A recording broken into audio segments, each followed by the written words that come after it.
तो दोस्तों बुधवार शाम को मार्केट आवर्स के बाद में मदरसन सुमी ने अपने रिजल्ट अनाउंस किए। Numbers quarter on quarter basis पे अच्छे थे, लेकिन ईयर ऑन ईयर बेसिस की अगर बात करें तो थोड़ा सा जो है फ्लैट नंबर्स कंपनी ने दिए। तो जैसा कि अनुमान भी था हमारे को कि इस साल जो ऑर्डर बुक है मदरसन सुमी की वो पिछले साल के कंपैरिजन में थोड़ा सा कम ही रहेगी, क्योंकि ऑटोज का प्रोडक्शन उतना ज़्यादा था नहीं इस साल जितना पिछले साल था। तो ऑटोज के प्रोडक्शन ना होने की वजह से इसकी ऑर्डर बुक में भी फर्क आया, और इसकी ऑर्डर बुक में फर्क आने की वजह से इसकी सेल में फर्क आया, और सेल में फर्क आने की वजह से इसके ईयर ऑन ईयर बेसिस के जो रिजल्ट है उस पर फर्क आया, और रिजल्ट पे फर्क आने की वजह से यही रिफ्लेक्शन आज इसके शेयर प्राइस में भी देखने को मिला। आज जो है इसका शेयर प्राइस अपने कल की क्लोजिंग से जो है 6-6.5% तक नीचे ट्रेड कर रहा है। और वही मैनेजमेंट की अगर कमेंट्री की बात की जाए तो काफ़ी अच्छी कमेंट्री मैनेजमेंट की थी, और आगे के ईयर्स का जो आउटलुक है वो भी काफ़ी अच्छा है, और ये पॉजिटिव भी लगता है, और गोल्स वगैरह अचीवेबल भी लगते हैं जिस हिसाब से इंडस्ट्री ग्रो कर रही है। तो दोस्तों इस वीडियो में हम फैक्ट्स के साथ में जानेंगे कि ये शेयर का जो प्राइस है वो नीचे कहाँ तक गिर सकता है, और इस शेयर के साथ में हमें क्या करना चाहिए, क्या इसको बाय कर लेना चाहिए, या फिर अगर हमारे पास में एग्जिस्टिंग ये पड़ा हुआ है तो क्या इसको हमें सेल कर देना चाहिए या होल्ड करके रखना चाहिए। तो इन्हीं विषयों पर चर्चा करेंगे दोस्तों, तो वीडियो में बने रहिए।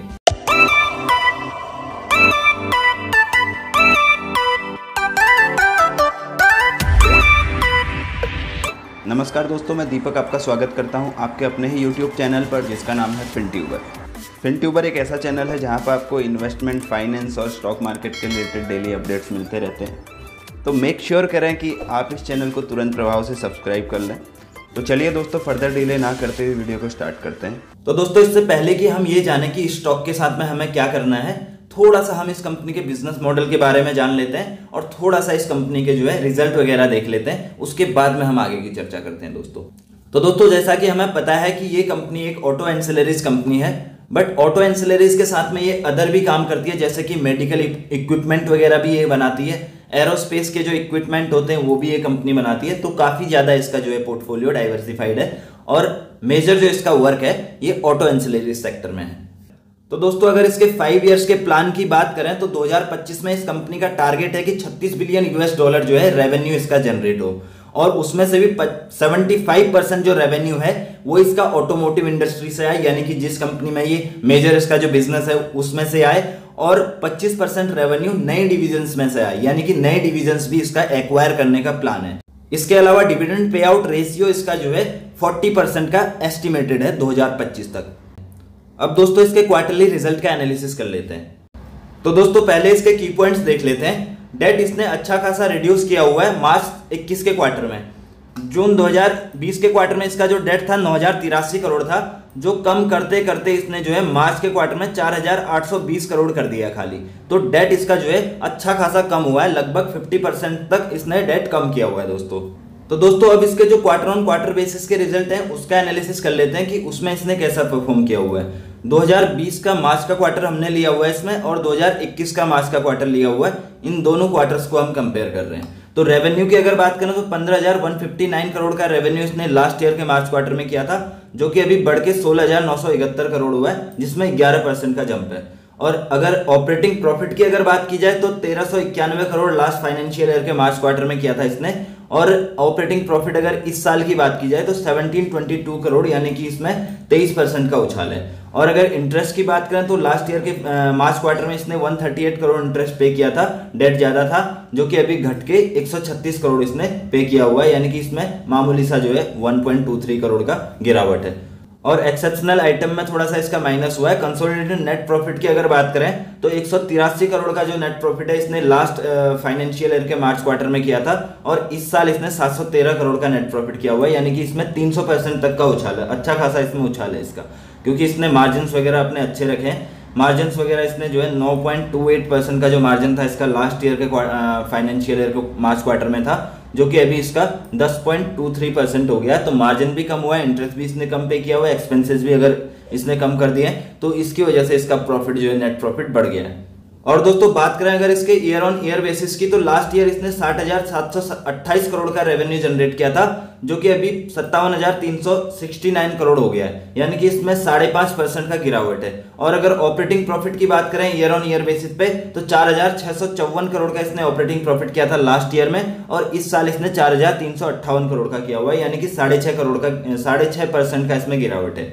और अगर इंटरेस्ट की बात की जाए तो 592 करोड़ इसने जो था लास्ट ईयर में इंटरेस्ट पे किया था, जो कि अभी कम होके 511 करोड़ हो गया है, यानी कि इसमें 13% का गिरावट इसने किया हुआ है इंटरेस्ट पेइंग में। एक्सेप्शनल आइटम में इसको 62 करोड़ का इसमें नेगेटिव दिखा रहा है। कंसोलिडेटेड नेट प्रॉफिट की अगर बात की जाए तो 1170 करोड़ इसने कंसोलिडेटेड नेट प्रॉफिट किया था लास्ट ईयर में, जो कि अभी घट के 1039 करोड़ हुआ है, यानी कि इसमें 11% की गिरावट है। मार्जिन्स भी इसके ईयर ऑन ईयर बेसिस पे मतलब लगभग फ्लैट ही रहे हैं, न ज्यादा कम न ज्यादा। अब बात करें दोस्तों इसके शेयर होल्डिंग पैटर्न की, तो मेजोरिटी शेयर होल्डर प्रमोटर ही है, और प्लेज वगैरह जो है प्रमोटर का 4.21% जो स्टेक है वो प्लेज भी है इस कंपनी का, ये भी ध्यान रखने वाली बात है। म्यूचुअल फंड का जो है इसमें 10.11% स्टेक है। एफआईआईज का इसमें 16.64% स्टेक है। और अगर प्रमोटर विद हाईएस्ट होल्डिंग की बात की जाए तो संवर्धना मदरसन इंटरनेशनल लिमिटेड का इसमें 33.43% स्टेक है। और अगर ओवरऑल प्रमोटर होल्डिंग की बात की जाए तो 61.73%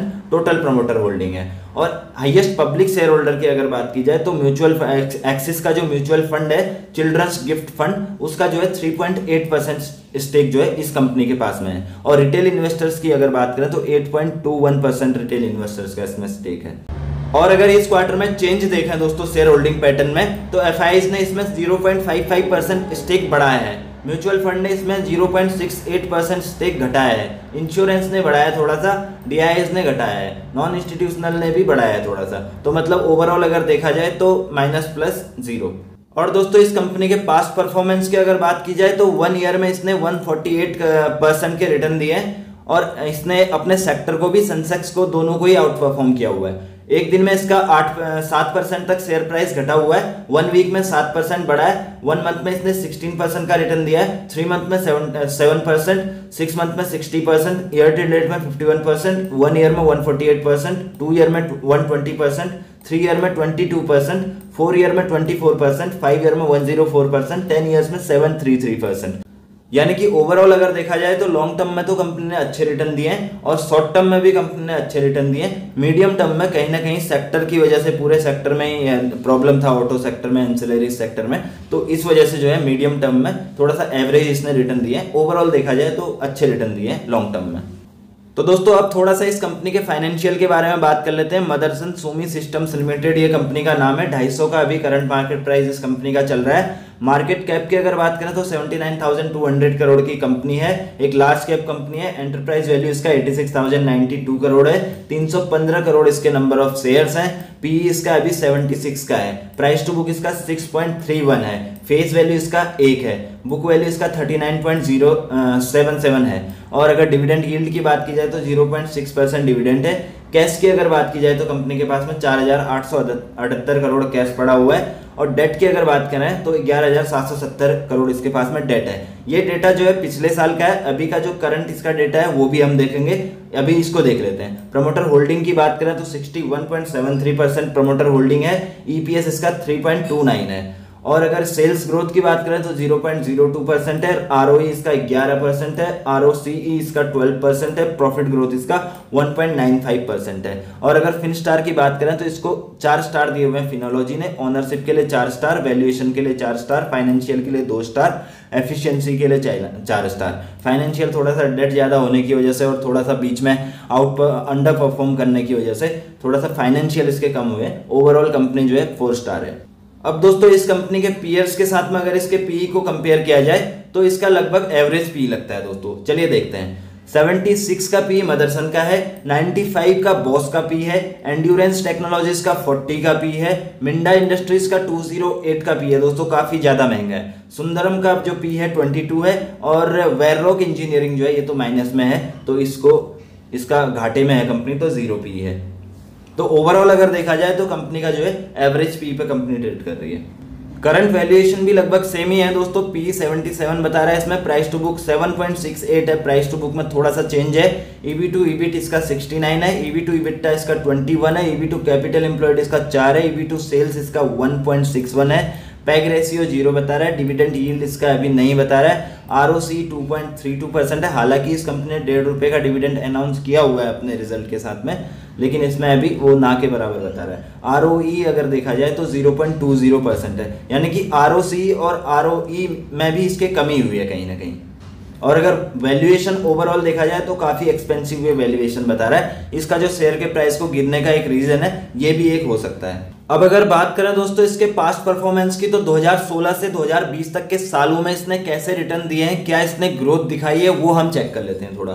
तो 2016 में इसका रेवेन्यू था 37,216 करोड़, 2017 में इसका बढ़ के जो हुआ 42,375 करोड़, 2018 में 56,293 करोड़, 2019 में 63,522 करोड़ और 2020 में जो है इसने फ्लैट ही लगभग रखा 63,536 करोड़। यानी कि ओवरऑल अगर देखा जाए तो कंपनी कंसिस्टेंटली ग्रो कर रही है, कंसिस्टेंटली रेवेन्यू में इसके बदलाव आ रहा है, बढ़ते जा रहा है साल दर साल। लेकिन 2021 में कोविड आने की वजह से इसकी जो रफ्तार है उसमें थोड़ा सा कमी आई हुई है, लेकिन उम्मीद है आगे इसकी रफ्तार ऐसे ही बनी रहेगी जैसे पिछले सालों में बनी रही। अब इसके प्रॉफिटेबिलिटी को देख लेते हैं।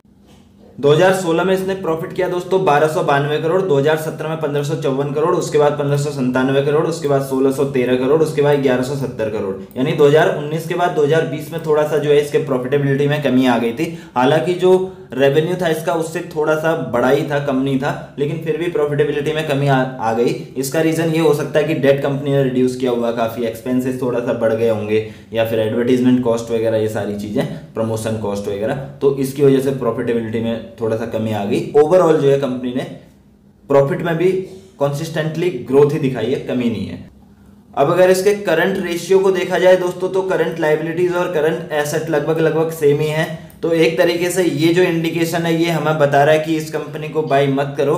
लेकिन क्या है कि एक लार्ज कैप कंपनी है तो इसमें थोड़ा सा हम दांव खेल सकते हैं, बट इसको भी हमको जो है दिमाग में रखना चाहिए कि करंट रेशियो के हिसाब से कंपनी जो है ये एक रिस्की कंपनी है, अगर हम करंट रेशियो के हिसाब से देखें तो दोस्तों इसको अगर और पैरामीटर्स पे देख लिया जाए तो इंट्रिंसिक वैल्यू के ऊपर कंपनी है, महंगी है। रिटर्न वर्सेस एफडी रेट की अगर बात करें तो अच्छे रिटर्न दिए एफडी से इसने, नो डाउट। डिविडेंड की अगर बात करें तो डिविडेंड ज्यादा देती नहीं है कंपनी। एंट्री पॉइंट जो है अभी अच्छा नहीं है, काफी बढ़ चुकी है कंपनी।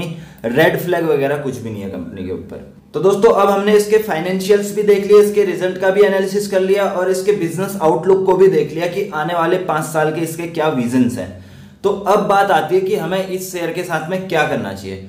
तो दोस्तों मैं आपसे यही कहना चाहूंगा कि अभी के अगर इसके वैल्यूएशंस की बात की जाए तो ये वैल्यूएशन वाइज जो है काफी महंगा लगता है शेयर। क्यों? क्योंकि लास्ट का जो इसका रिजल्ट आया था 3 महीने पहले, जो दिसंबर क्वार्टर का इसका रिजल्ट आया था, उस टाइम पे इस शेयर का प्राइस था 144 रुपए। ऑलमोस्ट वहां से 70 से 80% बढ़ चुका है। 70 से 80% कंपनी के शेयर का प्राइस ऑलरेडी बढ़ चुका है, बट बुक वैल्यू जो है कम हुई है, यानी कि फ्लैट रही है। तो बुक वैल्यू में कोई ज्यादा चेंजेस नहीं है। तो एक तरीके से अगर देखा जाए तो शेयर मार्केट कैप तो डबल हो गया, लेकिन बुक वैल्यू उतनी की उतनी ही रही। तो इसका क्या रीजन है, इसका क्या मान सकते हैं हम इस चीज को कि इसको अभी बाय करना शॉर्ट टर्म के लिए, एक पॉइंट और जोड़ूंगा, शॉर्ट टर्म के लिए इसको अभी बाय करना रिस्की हो सकता है, क्योंकि इसके और गिरावट के चांसेस इसमें हैं। और गिरावट ये जो है यहां तक भी आ सकती है और यहां तक भी आ सकती है, डिपेंड ऑन मार्केट बिहेवियर और मार्केट सिचुएशन। आज तो मार्केट अच्छा खासा चल रहा है, पॉइंट पॉजिटिव में है, निफ्टी 100 पॉइंट तक की बढ़त है, तो शायद आज ये रिएक्शन उतना ना दिखाए। लेकिन कभी अगर निफ्टी गिर गया 100 पॉइंट, 200 पॉइंट, 300 पॉइंट, उस दिन ये ज्यादा बड़ा रिएक्शन दिखाए।